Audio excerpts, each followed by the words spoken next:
domain here, and then you can check the backlinks for that domain. Okay, so I'm going to go ahead and type in my domain, and now I'm going to get a sense of what my backlink profile is for my domain. So here I can see the number of backlinks, the total backlinks, and notice 85% of them are do follow links. So Google is able to recognize those links. And then I could see referring domains. So I have 124 different domains pointing to my website. And so here I can get a snapshot of the top 100 backlinks pointing to my website.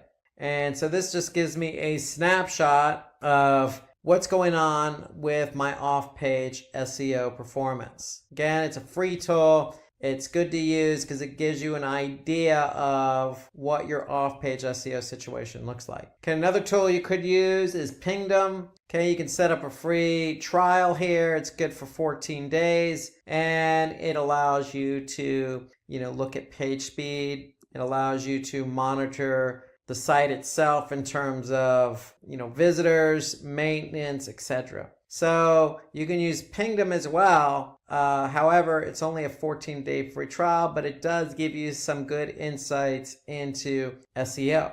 Now, page load time is one of those on-page SEO factors. And so if you're doing on-page SEO for a domain, you certainly want to go into Google Analytics and you want to measure the page load performance of the pages on your website. And so here, if I go to Google Analytics, and then I go to behavior, and I go to site speed, and I go to speed suggestions, here I can see the pages, how many pages I've received over a period of time, and then the average page load time. Now, if you see the average page load time is slow, and in my opinion, anything over 2 to 3 seconds is going to be slow, you need to be able to take action. And so the great thing about Google Analytics, the page load time reporting, is it actually gives you some suggestions. So page speed suggestions. So all you need to do is click on the link here. In this case, this particular link or URL on my website has 7 suggestions. If I click on that, then Page Speed Insights is going to open up. And what's going to happen is Google Analytics / Page Speed Insights is going to analyze this page and give me some feedback on how the page is performing, not only on desktop, but on mobile as well. And so here I can see, if I analyze this page, I can see some of the opportunities to improve the page load time on desktop and again on mobile here. So here you can see a lot of the opportunities and a lot of the issues I have that I can address. Now, if you're going to manage SEO for a website, then you're going to need an SEO platform. So again, Moz is a good example because we showed you the Keyword Explorer, but they also have many other tools available built right into the platform. For example, rankings. Okay, you can get crawl information. So when the bots crawl the site, what kind of errors are coming up. Here I can get some page optimization. So I can choose a keyword and I can choose a page, and Moz is going to be able to give me feedback to see what more I could do to improve my on-page SEO performance. Okay, we mentioned Keyword Explorer in terms of looking for keywords. Okay, you also have something called Link Explorer as well. So if I go back and choose Link Explorer from my list here, then I'm going to go to a Link Explorer and I can type in any domain. Again, just like on the Ahrefs, except Moz goes a little bit deeper here. Okay, so they're telling me how many linking domains and what my keywords are ranking. Okay, and then I have some other reports that I can leverage for off-page SEO. I can look at spam scores for certain websites that are linking to me because you can disavow yourself from being associated with those sites. Here you got a link intersect tool so you can compare one domain against another to what links are pointing to that other website. So a lot of different reports and tools available to you for off-page SEO under Moz's Link Explorer. So Moz has a lot of different tools available. And again, my recommendation, if you don't use Moz, there's SEMrush, there's BrightEdge. There's a lot of SEO platforms out there to use, but if you're going to focus on SEO, you are going to need an SEO platform. Now, if you have any more questions on SEO, feel free to go to Simply Learn's YouTube account. You'll be able to find a video there for SEO tutorial for beginners. Take a look at the video. It goes really in depth about everything we just covered about on-page and off-page SEO. So take a look at the video. And if you have any comments about everything we covered with SEO, feel free to comment underneath this video here, and we'll be sure to respond accordingly, especially if you have any tips and tricks that you do for SEO. So let's move from search engine optimization to content marketing. And so content marketing is a form of marketing that involves simulating interest in a brand's products or services by creating and sharing online material. So when we talk about online material, that can come in many forms or assets. So some examples are blogs, videos, infographics, case studies, white papers, ebooks. All of this is content generated. It's just in different forms. And so you want to be able to take any one of these forms of content and be able to distribute that in some form or fashion. Okay, so for example, a blog can be part of your website. A video could be something you upload to YouTube.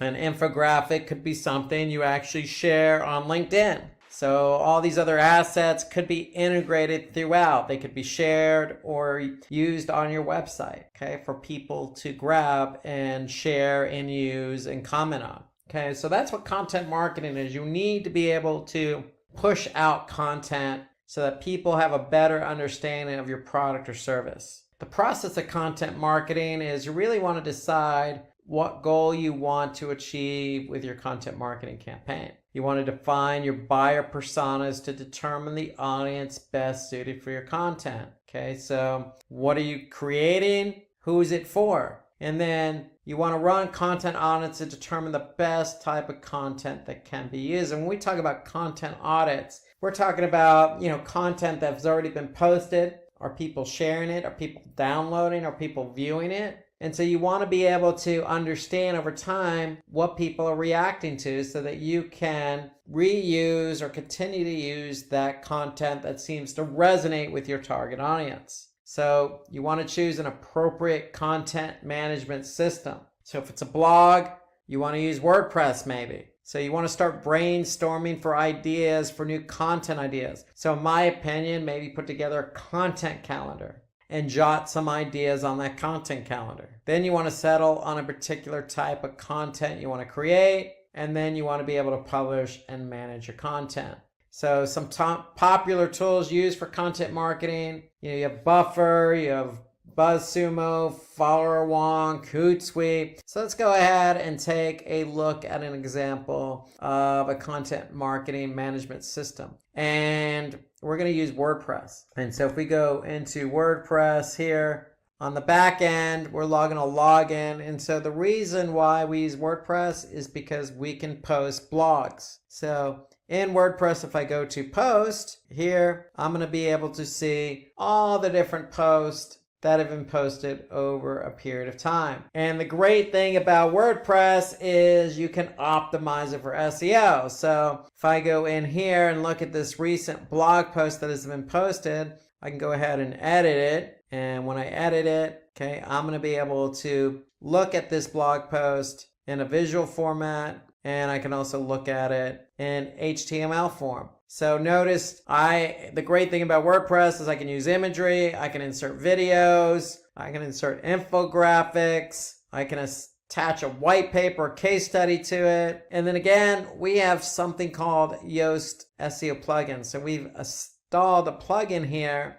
So that'll help us with optimizing that particular blog post for that particular keyword we're trying to target. And so here you can see our focus keyword is remarketing and retargeting. Okay, so we have that in the title tag. Okay, and we also want to make sure it's in the meta description. And so here we have an internal link. We have it in the introduction. Okay, we have it spread throughout the content. So Yoast does a good job of allowing us to make sure we're integrating that keyword into our blog post. But the key to blog posting is we want to, again, follow the process. We want to be able to choose content for our intended audience. And in this case, with a blog post, we can write up to 500 to 3,000 keywords. And the whole point is we're trying to introduce our audience to a particular topic that resonates with our product or service. And so that's the great thing about blogging. That's the great thing about WordPress, is that very easy to use. You can integrate it with SEO. You obviously have commenting, you have different plugins that you can add in there, very easy to edit. And so there's a lot you can do here with WordPress and blogging. So another example of content marketing is video. So with video, you have the ability to upload this video to popular video sites like YouTube or Video, and you can optimize that particular video with title tags and hashtags and descriptions, and you could see the interaction here. So you can see how many views, how many likes, shares, the ability to share, the ability of people for saving it. And there's just a lot of interactivity when you have video. You can also use video, as I mentioned, on your blogging platform. If it's WordPress, you can also use video in social media platforms like Twitter, LinkedIn, and Facebook. So video is a very popular form of content marketing. Lots of good video tools out there to create a video. A high quality video is what you want to put your product and service in the best forefront. Okay, so that people can react, they can share, they can comment, they can follow, they can like. Okay, so that's what you want to do, is think about video, because video is very versatile and powerful in terms of getting your message out there. So let's move from content marketing to social media marketing. And social media marketing really involves creating content, if it's that blog, if it's that video that you created for content marketing, and really using different platforms to increase your visibility, whether that be traffic, whether it be engagement, whether it be brand awareness, or any other marketing goals that you have. That's what social media is good for, because social media will take that content, take what you're trying to get out there, and really allow you to hone your marketing goals against that. Okay, so if it's Facebook and you got some videos that you want to post up there, okay, what's your goal? Is your goal to then post the video to get traffic to your website, or to build brand awareness, or to just get people to react by sharing or liking? And so that's what social media is good for. It's really good for taking content and really distributing it to your target audience. Okay, so sharing content allows you to, generate user-generated content, or it allows you to create interactive content. And again, you can use infographics, or you can apply content with imagery, or post videos, or do things that are interactive like polling and contests. So a lot of flexibility in terms of the content that you could share on social media. And so you want to establish a process for social media marketing. So this is the digital marketing course of it. So you want to be able to have a process, and you want to be able to set up goals that you want to achieve with your social media campaign, because just posting content for content's sake is really not going to generate anything for you. So you want to set up those goals ahead of time. Then you want to understand what content would be best suited for your target audience. So if our goal is to generate brand awareness, then maybe an infographic is what we want to do. Okay, maybe that's the best choice of asset for our target audience based on the platform. With social media, we also want to research what the competition is and find out what works for them. So it's very easy to do on social. So if you already have a competitor on Facebook, you can always go to your competitor's website, and you can always see what they're posting and what kind of reaction engagement they're getting for a particular post. So it doesn't help before you go live to do some due diligence about your competition. You can also conduct a social media audit. And again, what we mean by audit, just like on the content side, we want to be able to see what's worked and what's not worked in the past. And with digital marketing, recall, you can get instant metrics back. So if you posted something last year and you're thinking about posting it again, you probably want to do an audit to see over the past year what posts have worked and have not worked for you. Then you want to pick and choose the social media channels or platforms and define a strategy for each of them. Because if you have a video, then the video may work on, say, YouTube or Instagram, but may not necessarily work for LinkedIn and Twitter. And so you want to be able to pick and choose the asset, the strategy, and align it with the appropriate platform. Then you want to take inspiration from case studies and other famous brands. So again, continue to learn. I mean, that's the beauty of social media marketing. Most big companies, medium-sized companies, even smaller companies that have performed well are out on social media. So take a look at some other companies that inspire you or some other companies in your industry or even, again, your competitors and see what they're doing and what they're posting and what kind of engagement they're getting. So you should always, be able to seek out what others are doing on social. And to me, this is important. Create a social media content calendar. And this isn't necessarily the very end of the process. This goes back to the beginning of the process. So when you're establishing goals and you're establishing what kind of type of content you want to use, that should all be part of a social media content calendar. And I'm going to show you an example of one here shortly. And then again, you want to be able to test, evaluate, and adjust your strategy because again, you're getting metrics. And if you post a video on Facebook and it's taking off, then meaning in terms of likes and shares, you probably want to consider maybe doing another one that complements that. So here's a broad example of a content calendar. Again, it's in a spreadsheet. Again, by no means does one size fits all, but just to give you an idea, if we're blogging, what we want to do is we want to pick our target audience, maybe that be country or particular demographic, and you want to come up with some topics ahead of time here. And you want to maybe put the status up there of, it's just a draft or an idea. When it actually does go live, you want to turn it on live. You want to pick your date, add some comments, okay? Create your content. And, what's good about a content calendar is you can also work in SEO, so you can assign keywords.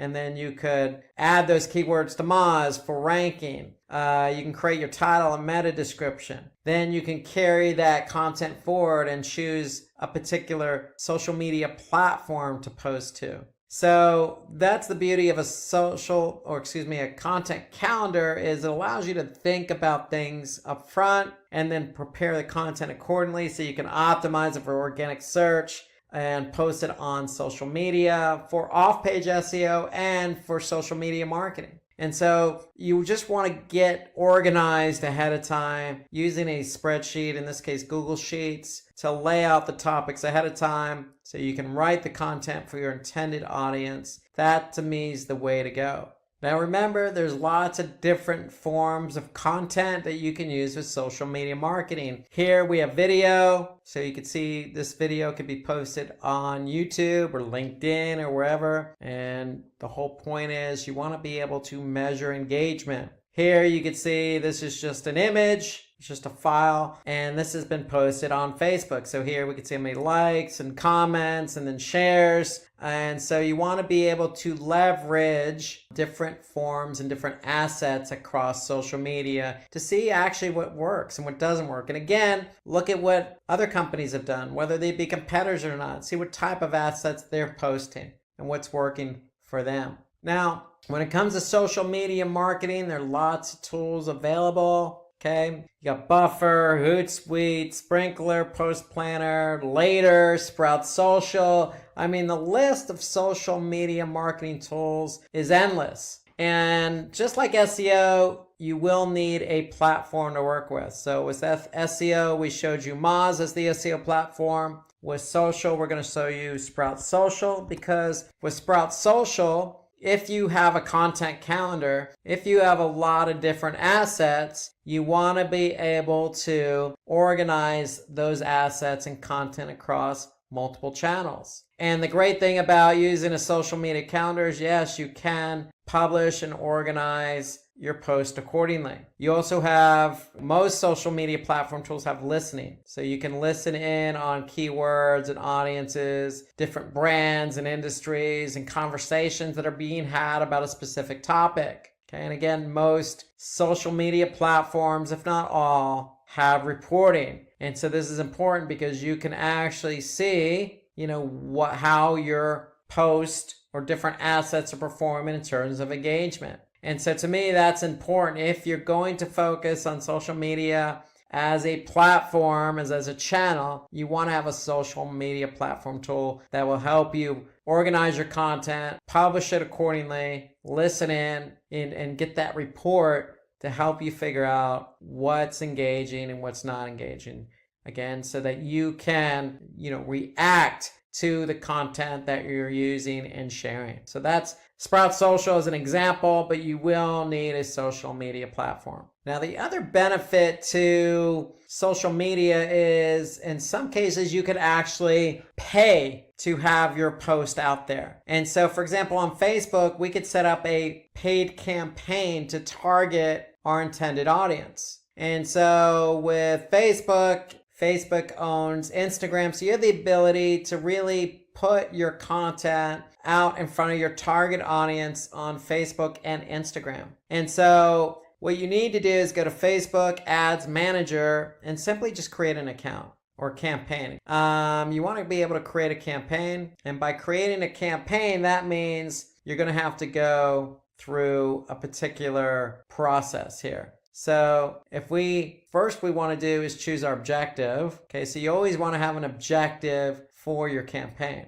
So is it going to be brand awareness? Is it going to be to drive, traffic? Is it going to be to drive conversions? So you want to choose a goal or objective if you're advertising really on any platform. Then you want to be able to choose your audience. So who are we trying to target? So with Facebook, you can target any specific age, gender, demographic based on interest and behavior. So you can choose specific placements and you can assign a budget. Okay. And then on the ad side, you have different types of ads that you can use. You can do a single image or video. You can do a carousel. Okay, meaning you can rotate different images as a collage or different videos as a collage. And again, you can choose exactly where you want your ad to be shown. For example, desktop or mobile news feed, Facebook in-stream video, you got Instagram feed, you got even Messenger. So you have a lot of options available to you on where your ad or video is going to be shown, and then you can support that with a headline description, and you can send that traffic back to your website. You can even test call to action buttons. Okay, so you can append your ad with a call to action button. And so you can do a lot here. This is just Facebook. You can really do a lot of specific targeting. Now with Facebook advertising, it's a cost per click model. So anytime somebody does click on that ad, you're going to pay. But it allows you to really get your content out there in front of your intended audience. If you're not doing it organically, meaning you're not posting on Facebook on a regular basis, or maybe you want to supplement those organic posts, then doing this is a good way to really get your brand out there. If it's awareness, if it's to drive traffic or to convert, Facebook is a good option. LinkedIn, Twitter, all these social media platforms offer that option up to do paid advertising. Now, if you want more information about social media, we have a great video on YouTube already, how to start social media marketing. It really goes into the details about organic social and what I just covered with paid social, specifically on Facebook. So take a look at that video. And again, if I missed anything on the social media side, feel free to comment or add in your best practice, whether that be part of the process or a different platform that you use for social media. Okay, let's switch to our next digital marketing channel in search engine marketing. So search engine marketing is an advertising model that is good for driving traffic to your site because you're paying each time someone clicks on your advertisement. Now, how is that an equal trade? Well, because you can advertise on channels like, or search engines like Google or Bing or AdRoll, which has a big network that includes Google, you can actually pay your way to the top of search engine rankings. And so if you're at the top for paid search and somebody searches something like shoes or something to that effect, your ad can appear at the very top, even above local search, even above organic search. And so the visibility is there. It's a good way for you to then get that traffic that you covet for certain keywords. And because you're getting traffic or have the potential to get traffic, you're going to pay each time somebody clicks on these ads. So you have multiple choices on the type of asset you want to use, including text, image, video, etc. So there's more to it than just Google, Bing, AdRoll. I mean, you have LinkedIn, you have Twitter, you have Facebook. So you have lots of different ways to advertise and get your ad in a more prominent position. You just have to pay for it. And I just showed you that under social media marketing. Facebook, you can create an ad, have your ad targeting your audience, and in return, you're going to pay Facebook. Works the same way for most of these networks. Okay, so when you actually set up a campaign, like anything you do when you set up a campaign, you want to determine the goal you want to achieve for the campaign. You want to do that up front, especially when you're talking about paying per click. If you're paying per click, then you definitely want to make sure you determine what your goals are so you can measure them accordingly. Then you want to choose, in this case, a relevant list of keywords. You could do it for your brand, meaning you could choose your own brand keywords. You could choose keywords related to what your brand is trying to offer, whether that be a service or product. And once you choose a relevant list of keywords, you can finalize those keywords and then bid on them. So once you start bidding on them, then what you're going to do is align those keywords with a headline. So it's all done within the framework of any platform you're advertising on. Really, the key here that I want to really emphasize is when you establish a campaign or set up a campaign, you need to establish what the goal is. Because when you actually choose your keywords and write your ads and launch the campaign and start paying Google or Bing or whomever it is you're advertising with, you want to be able to measure those goals. So that's really the important part here. Because regardless of where you advertise, you're going to be able to monitor campaign results.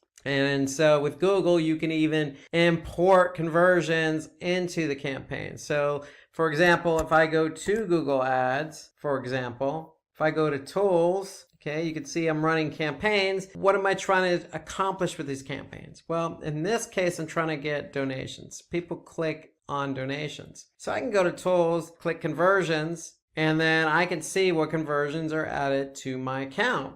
And that way I can measure my campaigns against these conversions. Okay, if I don't see a conversion here, I can certainly create one or import it from, in this case, Google Analytics. So that's the important thing. You want to be able to measure your campaigns with your conversions.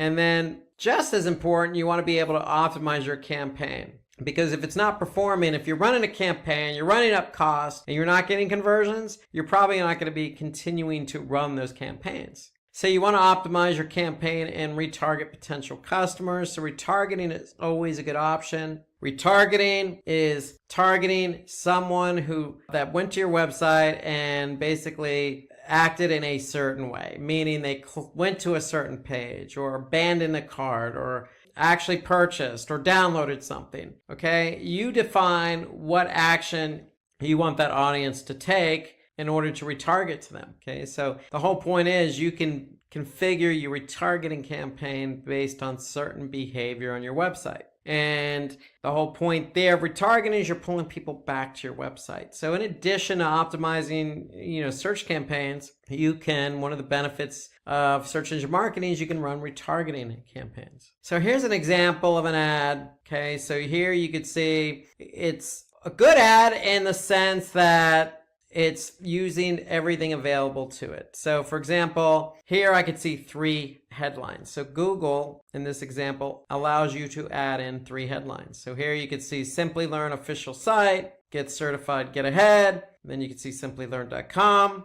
So they're taking advantage of 3 headlines. And then here you can see 2 description lines. And so each description line, you can have up to 90 characters. And so you want to be able to take advantage of what Google gives you. The more information you can add, the better. Well, here you can see some other types of ads. Here you can see a banner ad for Slack. Okay, here you can see Betterment.com running an ad. Okay, so this looks like an ad that is on YouTube. So because you can see after a few seconds, you can skip the ad. Okay, so here's a video ad, here's an image ad, here's a text ad. So depending on what platform you advertise on, you have an option on what type of asset you want to use. The one thing I like about Facebook is they offer up a multitude of options in terms of assets. So you can run a single image ad, you can run a carousel, meaning you got multiple images, you can run a video, you can run a combination video image, you can obviously run text, okay, with a thumbnail. So you have a lot of options in terms of the type of ad you can run. So before